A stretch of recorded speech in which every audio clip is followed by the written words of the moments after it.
Nous allons commencer l'émission du spectacle de la foi. Je suis David Serres, à nouveau avec vous, messieurs, dames, toujours au début et à la fin de chaque programme. Et je travaille dans l'équipe de Rère Soares. Et j'ai noté que quelque chose se produit dans la vie des personnes qui ont beaucoup de succès. Comment cela? Toute personne qui rencontre beaucoup de succès dans le monde spirituel, c'est une personne qui un jour a entendu quelque chose de Dieu. Et quand elle a entendu, elle a gardé cela. Et quand elle a gardé, elle a mis à l'épreuve cette chose, tout ce qu'elle a gardé. Et quand moi, je vais mettre à l'épreuve tout ce que je garde, ce que j'ai entendu de Dieu, le succès sera une conséquence naturelle. Pourquoi? Parce que nous parlons au sujet d'un Dieu créatif et d'un Dieu qui a créé le ciel et la terre. Et créé pourquoi? Pour que l'homme soit le sujet actif d'une actuation positive. Ou soit, Dieu nous a placés pour que nous dominions les situations, pour que nous soyons le contrôleur de nos propres vies. Beaucoup sont contrôlés par l'anxiété, par les médicaments, par la peur, par la dépression et par tant d'autres choses. Et quand je regarde vers Dieu, je décide de croire dans sa parole à lui, et je prends une attitude, l'attitude prise avec la parole de Dieu, c'est ce qui va déterminer le succès. Aujourd'hui, RSOS parlera de quelle attitude correcte que nous devons prendre, une attitude afin que tous nos problèmes soient transformés en solutions, des attitudes pour que la défaite se convertisse en victoire. Enfin, une attitude pour que la différence se produise dans votre vie. Faites très attention à ce qu'il a dit dans cette émission. Et juste après, je reviens pour vous parler, messieurs, dames, au nom de Jésus. Nous allons applaudir le Seigneur Jésus. Voyez, mes amis, la recette donnée par le Seigneur Jésus est très simple à mettre en pratique. La recette pour arriver à la présence de Dieu, pour résoudre les problèmes les plus difficiles. Le problème, c'est que nous laissons la recette de côté car elle est vraiment simple et nous commençons à penser que dans notre cas, cela doit être différent, que nous devons payer le prix. La première chose qui vient quand le problème est vraiment sérieux, vous pouvez laisser car je vais jeûner. Je vais me sacrifier, je vais payer le prix et Dieu va me bénir. Rien de cela est la vérité. Nous devons toujours marcher avec la foi. Et Jésus a été clair. Si vous avez de la foi, comme une graine de moutarde, vous direz à cette montagne, déplace-toi d'ici à là, et si vous ne doutez pas dans votre cœur, cela se produira. Et donc, si vous êtes confronté à un problème très très sérieux, il semble qu'il n'y a pas de solution, ne cédez pas à la tentation de faire n'importe quoi pour que Dieu opère. Et si Dieu n'est pas en opération, ce n'est pas parce que vous n'avez pas fait ce qu'il faut, mais parce que vous n'avez pas mis votre foi en action. Comment est-ce que nous recevons la foi? La foi vient en écoutant la parole de Seigneur Dieu. Avec la foi dans notre cœur, nous pouvons alors et nous devons parler à la montagne. Mais je n'ai pas de foi. Alors ne faites pas une bêtise pour obtenir la foi. Faites ce qui est nécessaire. Faire une bêtise inclut le propre sacrifice, inclut la pénitence. Ça inclut que vous payez un prix, rien de cela. Demandez à Dieu, ouvre-moi la parole, montre-moi. Parce qu'à un moment donné, vous êtes peut-être tout seul au bureau, marchant dans la rue, conduisant votre voiture, à la maison, au collège. Vient alors la révélation et vous dites « Dieu, c'est maintenant au nom de Jésus ». À ce moment-là, quand vient la révélation, vous êtes aussi puissant que le Seigneur Jésus l'était. Et ce que vous déterminez en son nom va se produire. Vous pouvez en être sûr. Nous allons prier, nous allons nous consacrer, nous allons jeûner, nous allons faire ce qu'il faut. Et ce n'est pas cela que la Sainte Bible nous dit. La Sainte Bible dit que si nous avons la foi grosse, comme un grain de moutarde, nous dirons à ce grand arbre, nous dirons à cette plante, cette montagne, à ce cancer, à cette perturbation, à cette souffrance, lève-toi et jette-toi dans la mer. Si vous ne doutez pas dans votre cœur, cela se produira. Cela, c'est la norme biblique pour que nous recevions les bénédictions de Dieu. Nous sommes dans l'étude du second livre des Rois, chapitre 4. C'est une étude merveilleuse. Voyez quelle belle parole que Dieu nous a donnée ici. Second des Rois, chapitre 4, c'est au verset 8 et suivant. Nous pouvons voir une chose très importante. On dit ainsi: un jour Élisée passait par Sunem, il y avait là une femme de haut rang qui le pressa d'accepter à manger. Dès lors, toutes les fois qu'il passait, il se retirait chez elle pour manger.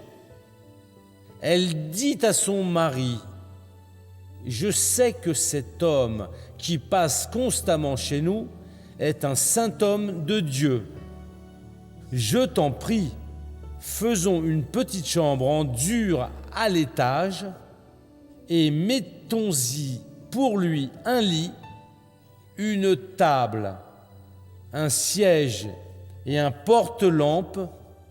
Quand il viendra chez nous, il pourra s'y retirer. On fait une petite pause, car au prochain culte, je dois avancer sur ce sujet.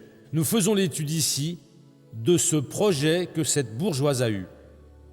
La parole de Dieu dit qu'elle était très riche. Elle symbolise l'Église. L'Église ne manque d'aucun don. Tous les dons de l'Église, c'est tous les dons que Dieu a donnés pour l'Église.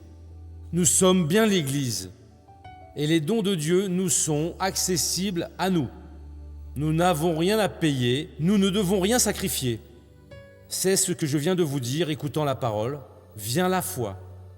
Je vous ai expliqué que la foi, pour être bien clair pour vous, la foi, c'est un chemin que Dieu vous ouvre entre votre personne et lui-même. Ce chemin jamais ne sera détruit.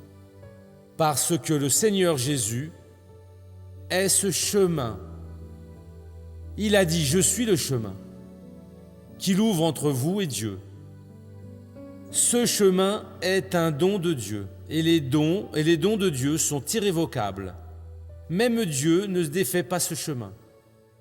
L'Église, donc, qui est représentée par cette bourgeoise, possède tous les dons. Elle a dit à son époux, je fais un récapitulatif pour que vous compreniez tout ici: nous allons faire ça pour cet homme de Dieu. Et c'est beau ce qu'elle a dit, j'ai déjà remarqué qu'il est un saint homme de Dieu. S'il avait été un homme avec une petite sainteté, elle n'aurait pas déclaré cela. S'il avait été un pécheur, pas non plus de bénédiction. Mais il était un saint homme de Dieu. Nous allons lui faire une petite chambre proche du mur. La Bible dit dans Zacharie 2,5 que Dieu est ce mur de feu qui nous entoure. La chambre est faite là. C'est une petite chambre comparée avec les autres choses matérielles. Mais cette interprétation qu'est petit ce que Dieu vous donne, humainement parlant, rationnellement, il est tout ce dont vous avez besoin. En fait, elle est plus grande que n'importe quel palais de ce monde. Cette compréhension que Dieu vous donne, c'est la chambre que la veuve, que la femme riche a dit, allons le faire proche du mur.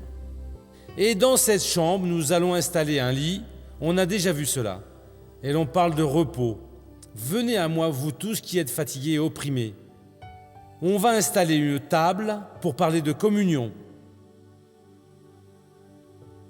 Nous allons placer une chaise où vous vous asseyez pour apprendre, pour faire les choses, et on a vu cela au dernier culte. Et elle a dit, on va aussi placer un chandelier. Un chandelier est un vase où vous mettez de l'huile avec une petite mèche. Ce bout de tissu tordu est placé et allumé, alors il donne la lumière. À cette époque-là, il n'y avait pas d'énergie électrique. Le chandelier signifie la lumière. Le Seigneur Jésus a dit, c'est dans l'évangile de Jean au chapitre 9 au verset 5, qu'il est notre lumière.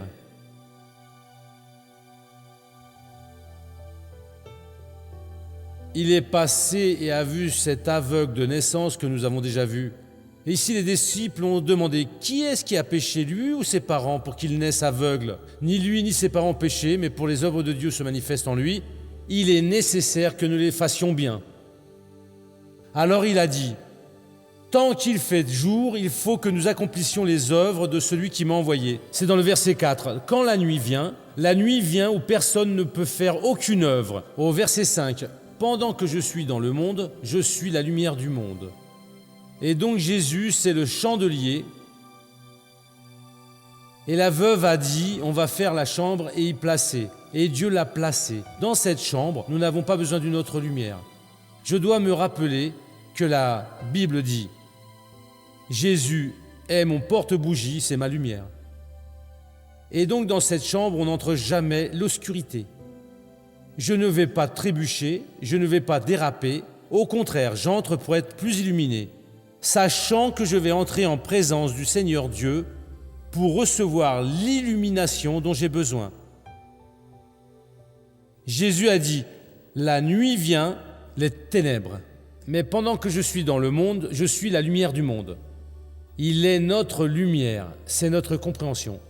C'est tout ce que je comprends par la parole quand je suis en communion avec Dieu. C'est tout ce dont j'ai besoin pour résoudre tous mes problèmes, pour bien prendre mes décisions. Si quelque chose qui m'est proposé et la lumière dit « Fuyez de cela car ça ne vaut rien », je m'enfuis. Seulement si je n'ai pas de bon sens que je vais assumer cela. Si la lumière confirme dans mon cœur « c'est de Dieu », j'assume, même avec un certain risque, sous le coup de quelconque persécution, peu importe la menace que c'est.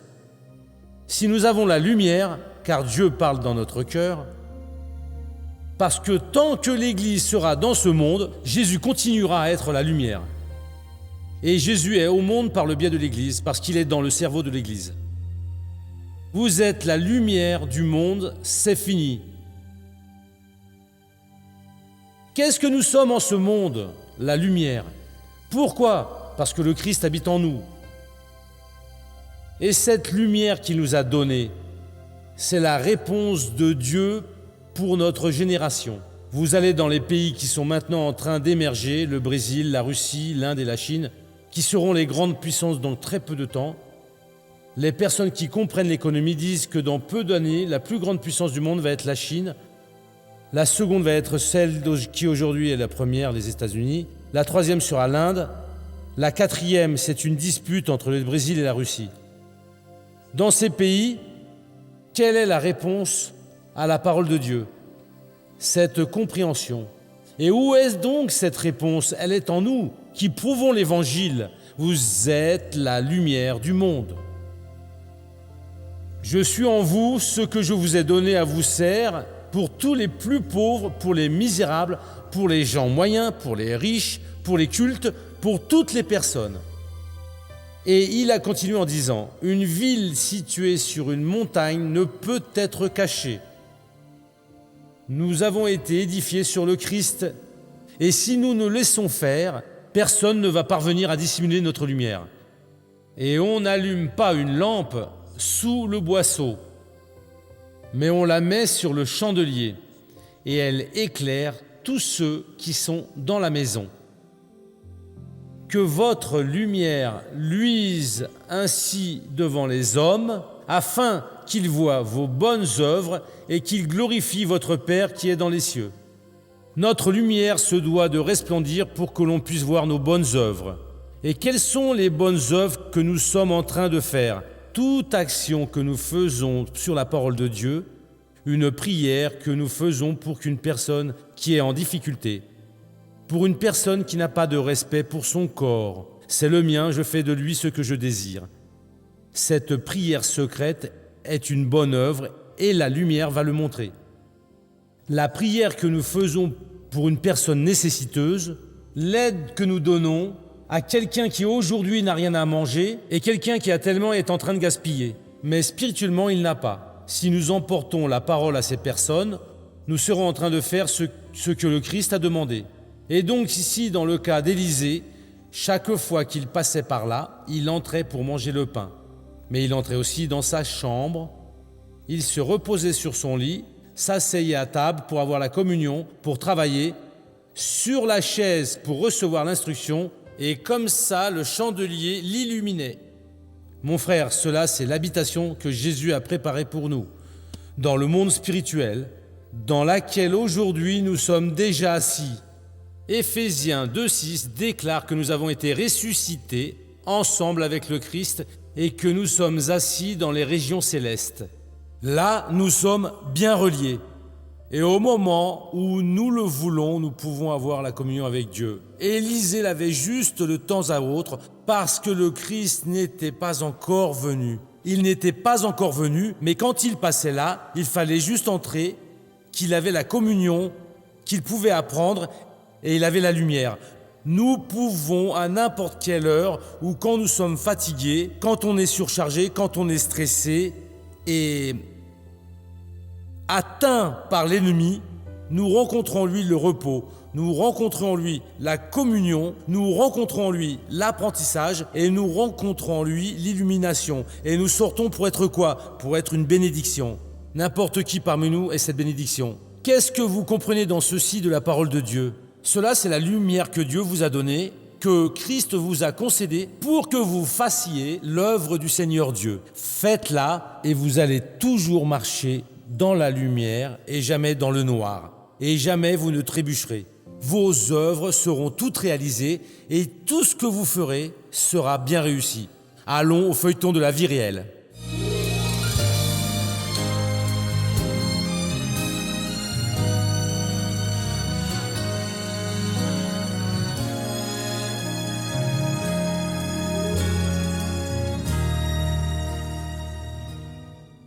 Il y a 10 ans, Darcy a dérapé et s'est coupé les tendons du bras droit. Arrivé à l'hôpital, quand le médecin a regardé, il a jeté un coup d'œil, il a dit comme ça, « Voyez, on va faire voir ce qu'on peut faire parce que ça ne va pas revenir à 100%, parce que le tendon rétrécit et madame, il se peut que vous n'ouvriez plus la main. » Alors il a fait la chirurgie et après plusieurs jours, j'ai commencé à faire la physiothérapie. J'ai continué à faire de la physiothérapie pendant longtemps, mais ma main ne réagissait toujours pas. Ma main, au-dessus, la peau a commencé à sécher. Alors j'étais préoccupée et j'ai dit « Ah mon Dieu, est-ce que je vais perdre ma main ?» 2 ans après l'accident, Darcy quitte sa région et va vivre dans l'état de Minas Alors, Gerais. quand j'habitais déjà dans le Minas, un jour, j'étais en train de regarder Soares et en écoutant la parole. Et il était en prière et je me disais ainsi, j'ai encore la foi. Un jour, le missionnaire va prier pour les mains et je vais être guérie au nom de Jésus. Alors, j'ai prié et je suis venue à São Paulo. J'étais impressionnée avec la main qui n'ouvrait pas, vous savez. Alors, j'ai même pensé qu'elle n'allait jamais ouvrir la main comme nous le faisons, vous voyez. La profession de Darcy exige l'habileté avec les mains. Néanmoins, la déficience rendait difficile la réalisation des tâches. Alors, je sentais beaucoup de crampes à ma main, j'avais très mal. Et là, j'ai demandé à arrêter mon travail. Après que j'ai quitté mon travail, j'ai cherché à travailler à mon propre compte. J'ai commencé à travailler à mon compte. Je faisais des entrées, des gâteaux, un petit peu de tout. Mais j'allais râper le maïs et je ne sentais plus ma main râper. Et je commençais à saigner et je devais jeter toute la pâte aux ordures, c'est tout à nouveau. C'était une lutte. Et je pensais que plus jamais j'allais être une personne normale. Chaque fois que j'allais à l'église pour louer, j'avais envie de louer. Et voyant tout le monde, je restais à regarder sur le côté. Tout le monde applaudissait. Alors quand le pasteur disait ainsi, « Applaudissez bien fort pour Jésus », je ne pouvais pas applaudir ça pour moi, mais c'était une vraie tristesse. Alors je disais, un jour, je vais louer le Seigneur et applaudir. C'est un jour où je suis allée à l'église le matin. J'allais toujours le matin. Et ce jour-là, ma nièce est arrivée et m'a dit ainsi, « Tata, je veux aller à l'église avec toi aujourd'hui, mais juste si on y va ce soir. » J'ai répondu, « Mais j'aime y aller le matin. Viens ce matin. » « Non. Bon, alors j'y vais pas pour y aller ce soir. » Pendant la réunion, le missionnaire R.R. Soares prie pour les personnes qui ont des douleurs aux mains. Seigneur Dieu, au nom du Seigneur Jésus, je viens à toi. Priez maintenant pour les personnes qui ressentent des douleurs. La directive était de prier pour un mal aux mains. Et je prie à présent, mal au poignet, ô Dieu, mal au doigt. Quand j'ai placé mon autre main pour la tenir, mes doigts étaient déjà dépliés. Alors j'ai dit, mon Dieu, est-ce que j'ai vraiment reçu la guérison? Alors j'ai ouvert les yeux et j'ai regardé ma main et ma main était grande ouverte. Mal à la main, ça n'ouvrait pas car j'ai été coupée ici. Et à présent, je suis pas Madame, bien ouverte. vous vous êtes coupé la main? Et le nerf a On peut rétréci. voir une chose là qui avance Et et ici. monte là, comme si c'était une C'est le fissure. nerf qui a rétréci. Les secours ont mis Jusqu'où, du madame, temps. vous parveniez à ouvrir? Pas comme ça. Hein. Ma main Elle était restait à moitié ainsi, fermée? tous les doigts pliés. Non, elle fermait Ça pas. faisait mal aussi ou non? Mal, si. Ces jours-ci, c'était tout douloureux. Et maintenant, c'est bien? Vous voyez, j'ouvre. C'est Jésus, il est vraiment bon, hein les amis? Amen. Amen, gloire à Dieu. Avec les mouvements de la main restaurés, Darcy témoigne du miracle que Dieu a fait. Pendant que j'étais à la porte d'entrée, elle est arrivée toute joyeuse et a ouvert la main et dit que Jésus l'avait guérie, que sa main ne fermait pas, n'ouvrait pas, et Jésus a ouvert sa main. En fait, moi aussi, j'ai été super émue de voir un tel bonheur avec ses deux mains étendues. Et elle l'ouvrait et fermait. Elle va pouvoir travailler. Elle a raconté, Jésus m'a guéri, grâce à Dieu.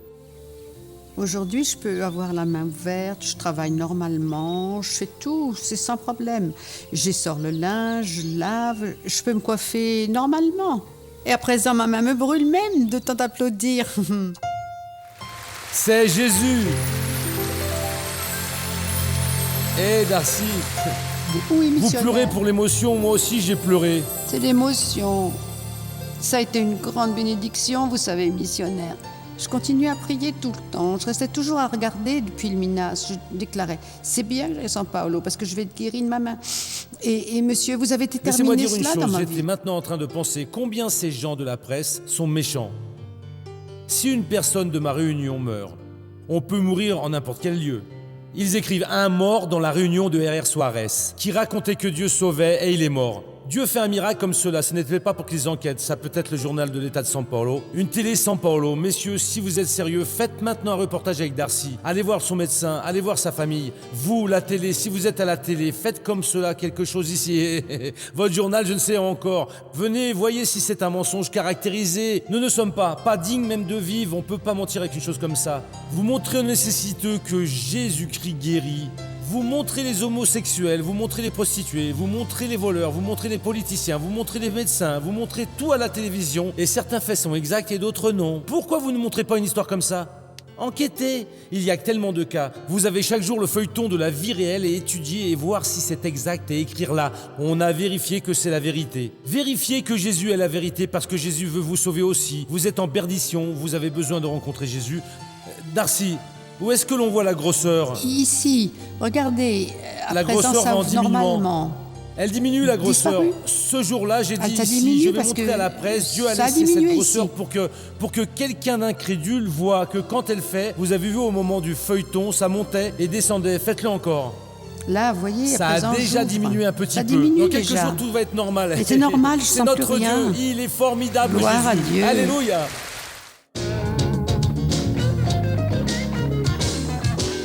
Missionnaire, j'aimerais savoir pourquoi même quand on recherche, faisant le jeûne et la prière, l'ennemi nous affronte. L'ennemi veut toujours nous faire tomber. On ne doit pas faire le jeûne, la prière pour pouvoir fuir de lui. Nous devons croire dans la parole de Dieu. Nous prions parce que c'est notre moyen de parler avec Dieu, de ce que nous voulons. Nous jeûnons quand nous sentons que la chair est en train de nous dominer. Alors cassons la force de la chair. Mais pour l'ennemi, peu importe ce qu'il peut faire, car ce n'est qu'un vaincu. Quand nous lui disons de partir, il s'en va. Laissez-moi prier maintenant pour ceux qui sont dans leur foyer. Père, je te remercie pour ce culte, Père. Pour ce jour où le Seigneur a touché dans mon cœur, pour que je prie pour les mains. Et Dieu, j'ai prié pour toutes les douleurs, mais j'ai prié spécifiquement et le Seigneur a fait un grand miracle dans la vie de notre sœur. Sa main ouvre et ferme et elle peut déjà râper le maïs et je vais manger l'épi de maïs qu'elle m'a apporté aujourd'hui. En ton nom, Père, avec de la joie, parce que, oh Dieu, ça a été une bénédiction que le Seigneur lui a donnée. Elle peut gagner son propre pain maintenant, sans sacrifice comme toute personne peut le gagner.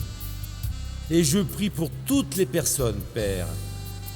Quelqu'un qui souffre, Dieu qui pleure, Dieu qui est handicapé sur un lit à cause d'une balle perdue ou d'un accident ou à cause d'une maladie, mon père, qui est venue et il ne sait pas pourquoi.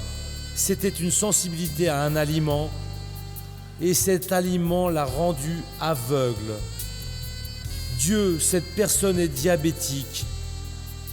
Oh mon Dieu, il a eu une embolie. Père, guéris ces personnes. Guéris, Père. Guéris, Père. Jésus, tu es notre chandelier, notre lumière éternelle, pas provisoire. 24 heures par jour. Il n'existe pas de ténèbres qui parviennent à éteindre cette lumière. La ville édifiée sur la montagne ne peut être cachée. Père, touche, ô Père, je vais utiliser le pouvoir que le Seigneur m'a donné. À présent, au nom de Jésus, esprit qui provoque ce mal, je t'attache, je t'expulse et je te dis, hors de cette vie, au nom de Jésus. Et vous tous dites, merci Seigneur Jésus. Vous avez vu l'attitude de cette personne des Saintes Écritures? Elle a décidé de faire un pas dans la foi. Et ce pas de foi, il est défini comme quelque chose que vous ne voyez pas. Et vous savez que c'est quelque chose qui va se produire. Par exemple, vous êtes ici maintenant écoutant cette émission, la voyant, et vous avez senti de Dieu l'envie de devenir un parrain. Vous n'en avez pas les moyens et vous n'avez rien vu. Vous avez senti là en vous, ça vous a touché. Et qu'est-ce que c'est cette chose? C'est Dieu qui parle avec vous.